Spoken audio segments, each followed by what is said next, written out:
Election commission ने लोटों को clean chit दे दी है। नाअहली का रेफरेंस ही मुस्तरद कर दिया है। इमरान खान और तहरीक इंसाफ के सीनियर रहनुमा पहले ही इलेक्शन कमीशन पर जानिबदारी के इल्जामात लगा चुके हैं।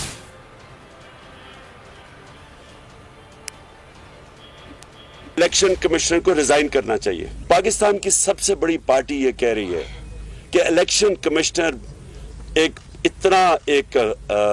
जानिबदार किस्म का आदमी है जिसके ऊपर हमें कोई इत्मीनान ही नहीं, सारे फैसले ही हमारे खिलाफ करता है।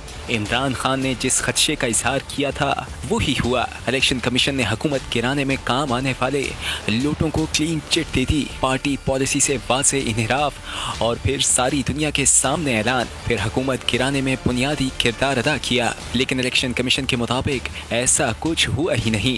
इलेक्शन कमीशन ने तहरीक इंसाफ के 20 अरकान कौमी असम्बली को नाअहल करने के रेफरेंसेस को मुस्तरद कर दिया। इलेक्शन कमीशन की तरफ से मुतफ़िका फैसला सुनाते हुए कहा गया कि PTI के मुनहरिफ अरकान कौमी असम्बली पर आर्टिकल 63A का इतलाक नहीं होता। समाअत के दौरान मेंबर इलेक्शन कमीशन ने पूछा, क्या नूर आलम खान ने तहरीक अदम एतमाद के दिन वोट कास्ट किया, जिस पर उनके वकील ने कहा तहरीक अदम एतमाद पर वोट कास्ट नहीं किया। तहरीक इंसाफ के वकील फैसल चौधरी का कहना है कि इलेक्शन कमीशन के फैसले के खिलाफ अपील दायर की जाएगी। इलेक्शन कमीशन ने सिर्फ वोट कास्ट करने को पॉलिसी तस्लीम किया। पार्टी की बाकी तमाम हिदायत को अहमियत ही नहीं दी गई।